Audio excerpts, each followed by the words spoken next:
নমস্কার বন্ধুরা, আমি জ্যোতিষ রঞ্জিত। বাংলা পঞ্জিকা অনুসারে ভাদ্র মাসের অমাবস্যা তিথিকে ভাদ্র অমাবস্যা বা কৌশী অমাবস্যা বলা হয়। এই দিন তন্ত্র সাধনা ও পিতৃ তর্পণ করার জন্য বিশেষ গুরুত্বপূর্ণ।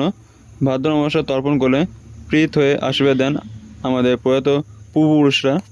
2024 সালে ভাদ্র মাসে কৌশী অমাবস্যা কবে পড়েছে তা নিয়ে রয়েছে বহুজনের বহু কৌতূহল। ভাদ্র এই অমাবস্যায় বীরভূমের পীঠস্থান তারাপীঠে ধুমধাম সহকারে পুজো করা হয়। এই পুজো ঘিরে অগণিত মানুষের ভিড় তারাপীঠে জমে। সাধক শ্রী বামাখ্যাপার আরাধনায় পূর্ণভূমি তারাপীঠে 2024 সালে কবে পড়েছে কৌশিক অমাবস্যা পুজো সময়কাল তা দেখে নিন।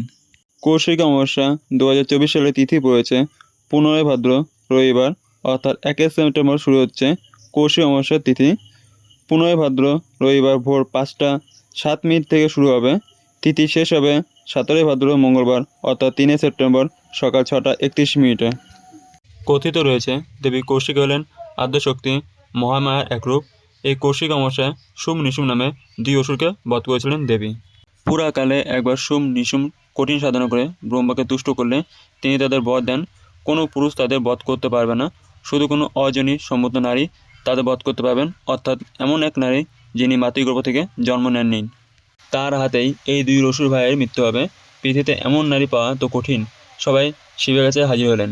পার্বতী সতীরূপে দক্ষ যজ্ঞস্থলে আত্মহতি দেন। তার কারণে পরবর্তী জন্মে ওর গাত্রবর্ণ কালো মেঘের মতো। তাই ভোলানাথ তাকে কালিকা ডাকতেন। শিব সব দেবতার সামনেই পার্বতীকে বলেন, কালিকা তুমি ওদের উদ্ধার করো। সবার সামনে কালী বলে ডাকায় পার্বতী অত্যন্ত ক্ষুব্ধ অপমানিত হলেন। রাগ করে বসলেন ধ্যানে।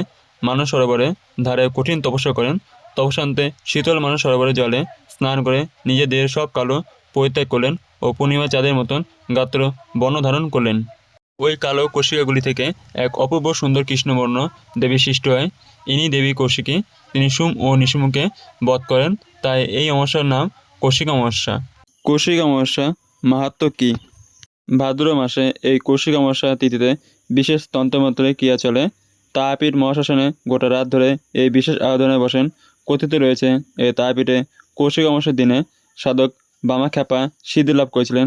তন্ত্র মতে এই রাতকে তারারাত্রিও বলা হয়।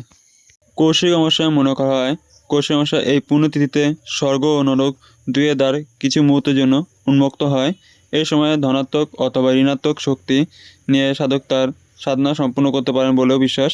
এতে অনেকে সিদ্ধিলাভ করেন বলে মনে করা হয়। সেদিক থেকে তন্ত্র সাধনার জন্য এই দিনটি খুবই গুরুত্বপূর্ণ। কৌশিক অমাবস্যায় কী কাজ করলে আপনি বাধা বিপত্তি থেকে মুক্তি পাবেন তা জেনে নিন। 1.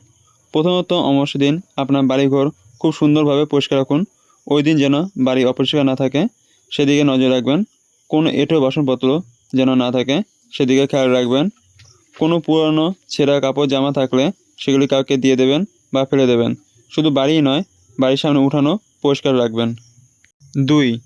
এই অমাবস্যায় সন্ধ্যার পর বাড়ির সদর দরজার সামনে 2টি ঘিয়ের প্রদীপ জ্বালাবেন। এর ফলে বাড়ির সমস্ত নেগেটিভ শক্তি বেরিয়ে গিয়ে পজিটিভ শক্তি আবির্ভাব ঘটবে। 3. আসন্ন কৌশিক অমাবস্যায় সন্ধ্যাবেলায় একটি কুয়ো বা একটি গর্তে 1 চামচ দুধ ঢালুন। তাতে আপনার জীবনে সমস্ত বাধা বিপত্তি দূর হয়ে যাবে। কৌশিক অমাবস্যায় শনি দোষ থেকে মুক্তি পাওয়ার উপায় কী? শনি দোষ থেকে মুক্তির জন্য কৌশিকী অমাবস্যার দিনটি অত্যন্ত শুভ। এই দিন শনি পূজা করুন।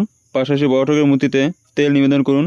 এরপর রুদ্রাক্ষমালায় 108 বার ওম সং শনিশ্চরায় নমঃ মন্ত্র জপ করুন। সর্ষের তেলের প্রদীপ জ্বালাতে ভুলবেন না। দুস্থ মানুষের সামর্থ্য অনুসারে কিছু দান করুন। এই উপায়ে শনিদোষ থেকে মুক্তি পাওয়া যায়। পাশাপাশি শনির সাথে ও আড়াইয়ের অশুভ প্রভাব দূর হবে।